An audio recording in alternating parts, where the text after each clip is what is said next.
గతంలో జీవన్ రెడ్డిని ఆదరించినట్లుగా నేడు నరేందర్ రెడ్డిని ఆశీర్వదించి ఎమ్మెల్సీ ఎన్నికల్లో మొదటి ప్రాధాన్యత ఇచ్చి భారీ మెజారిటీతో గెలిపించాలని ప్రభుత్వ విప్ ఎమ్మెల్యే ఆది శ్రీనివాస్ కోరారు. శనివారం రుద్రంగి మండలంలోని ఎమ్మెల్సీ ఎన్నికల సన్నాహక సమావేశానికి ప్రభుత్వ విప్ ఎమ్మెల్యే ఆది శ్రీనివాస్ హాజరయ్యారు. ఈ సందర్భంగా ఆయన మాట్లాడుతూ అన్ని వర్గాల ప్రజలకు కాంగ్రెస్ ప్రభుత్వం అండగా ఉంటుందని, ఉమ్మడి ఆంధ్రప్రదేశ్ లో డిఎస్సి జరిగిందని, గత 10 ఏళ్లు బీఆర్ఎస్ పరిపాలనలోని డిఎస్సి వేయలేదని అన్నారు. మళ్లీ కాంగ్రెస్ ప్రభుత్వం వచ్చాక డిఎస్సి వేశామని తెలిపారు. ప్రజా ప్రభుత్వంలోని ఉపాధ్యాయులకు ట్రాన్స్ఫర్లు చేశామని, అలాగే కాంగ్రెస్ ప్రభుత్వం ఏర్పడిన 10 నెలల్లోనే 55,000 ఉద్యోగాలు ఇచ్చామని, ప్రతి ఒక్క పట్టాభద్రుడు ఆలోచించి కాంగ్రెస్ ప్రభుత్వం చేస్తున్న సంక్షేమ అభివృద్ధి పనులను చూసి కాంగ్రెస్ పార్టీ బలపరిచిన నరేందర్ రెడ్డికి మొదటి ప్రాధాన్యత ఓటు వేసి భారీ మెజారిటీతో గెలిపించాలని కోరారు. ఈ కార్యక్రమంలో కాంగ్రెస్ ఎమ్మెల్సీ ఎన్నికల incharge Bhupathi Reddy, market committee chairman Chilakala Tirupati, మాజీ జెడ్పీటీసీ గట్ల మీనయ్య, మనోహర్, కాంగ్రెస్ పార్టీ నాయకులు పాల్గొన్నారు. అదేవిధంగా ఇక్కడ పోటీ చేసిన అభ్యర్థి కొన్ని విషయాలు రాష్ట్రంలో కాంగ్రెస్ పార్టీ అధికారంలో ఉంది కాబట్టి కాంగ్రెస్ పార్టీ బలపరిచిన వ్యక్తికి మనం మద్దతు ఇచ్చినట్టయితే మీ ఉద్యోగాల సమస్యలు కావచ్చు, ఇంకేదన్నా దానికి సంబంధించిన ఎలాంటి సమస్యలున్నా తీర్చుకోవడానికి ఈ మన బలపరిచిన నరేందర్ రెడ్డి గారు అయితేనే గెలిస్తేనే మీ సమస్యలు తీర్చడానికి కోరుకుంటున్నాను. ఎందుకంటే ఇంతకుముందు మనకు జీవన్ రెడ్డి గారు ఎటువంటి సేవలు అందించారో అదేవిధంగా మనకి ఇప్పుడు ఉన్నటువంటి నరేందర్ రెడ్డి గారు కూడా మన ఎమ్మెల్యే గారి నాయకత్వంలో మనకు అదేవిధంగా అటువంటి సేవలు అందిస్తారని కోరుకుంటూ, ఇంతకుముందు గవర్నమెంట్లో 10 సంవత్సరాలలో మనకు టెట్ ఒకటే చూసుకోండి, డిఎస్సి ఒకటేసారి నిర్వహించారు.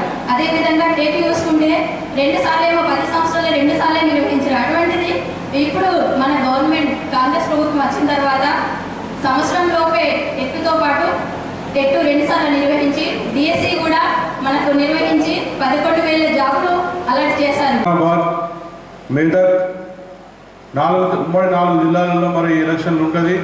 మరి ఎలక్షన్లో భాగంగా దాదాపు 40-44 కాన్స్టిట్యూన్సీల ఎలక్షన్ చాలా పెద్ద ఎలక్షన్ కాబట్టి దాదాపు మనం ఇక్కడ నుంచి రుద్రంగి మండలం నుంచి భారీ మెజార్టీతో మరి మన వెమ్లవాడ కాన్స్టిట్యూన్సీ నుండి పెద్ద మెజార్టీతో కాంగ్రెస్ అభ్యర్థిని మరి ఓట్లు పడే విధంగా మనం అందరం కృషి చేయాల్సిన అవసరం ఎంత ఉంది. ఆల్మోస్ట్ విద్యాసంస్థ లక్షల మందిని మన ఉద్యోగాలు ఇప్పించినటువంటి నేత, మన పెద్దలు సీఎం గారు సూచించిన వ్యక్తి కాబట్టి మన శ్రీనన్నకు ఇక్కడ అత్యధికంగా మన సీట్లు సాధించి ఓట్లు సాధించి చూపెడితేనే మనకి ఇక్కడ పనులు అవుతాయి. ఎద్దొకటి ఎనుకోదొకటి అయితే వ్యవసాయం నడదు. ఇక్కడ కాంగ్రెస్ పెట్టిన అభ్యర్థులతోనే నడుస్తుంది. ఎవరో కొత్త వాళ్ళు వస్తే మన నిధులు రావు. దయచేసి ఓటరు ఉమ్మడి జిల్లాలకు సంబంధించినటువంటి మెదక్, నిజామాబాద్, కరీంనగర్, ఆదిలాబాద్ పట్టభద్రుల ఎమ్మెల్సీ ఎన్నికలకు సంబంధించి ఈరోజు ఎన్నికల్లో భాగంగా ఇక్కడ ఈ కార్యక్రమం ఏర్పాటు చేసుకోవడం జరిగింది.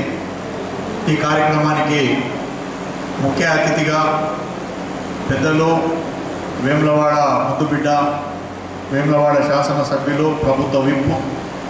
ఎందుకంటే నేను అన్నగారితో చాలా సంవత్సరాలు ట్రావెల్ చేశాను. వారి కష్టం మాకు తెలుసు.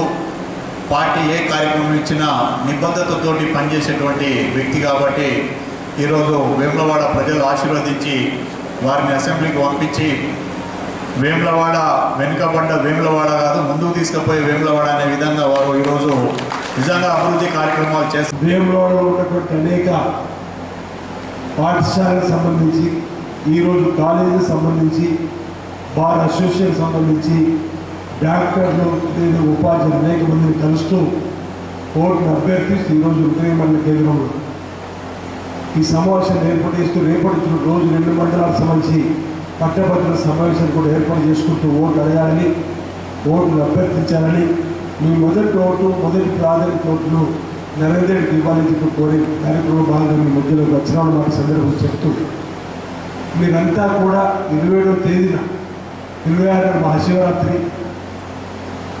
ఆ తెల్లవారి జాతర ఉన్న సందర్భంలో కూడా ఉపవాస దీక్ష ముగించుకొని 27 అంతా కూడా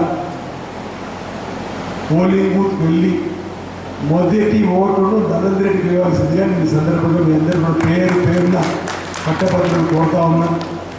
ఆలోచన చేయవలసిన అవసరం కూడా ఉంది.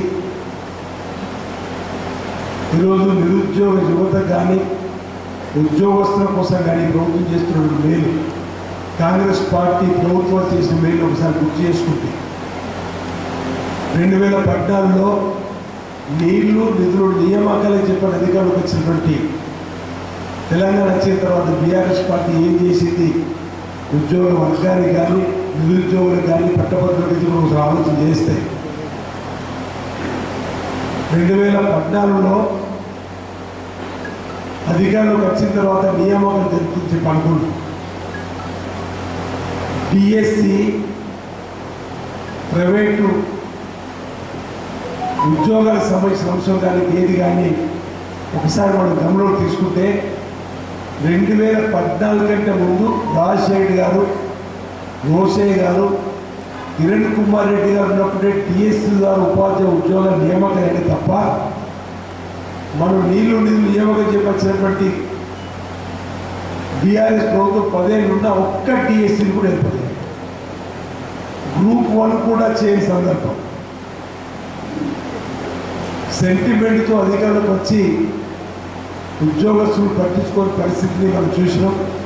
ఈరోజు మనం ప్రభుత్వం రాగా రేవంత్ రెడ్డి గారు డిఎస్సీని ఏర్పాటు చేసి 11,000 పెన్షన్ ఉద్యోగాలు ఇవ్వడం జరిగింది. టీచర్లందరికీ ప్రమోషన్లు ఇచ్చి 30,000 మంది ఉద్యోగస్తులకు బదిలీలు కూడా చేసి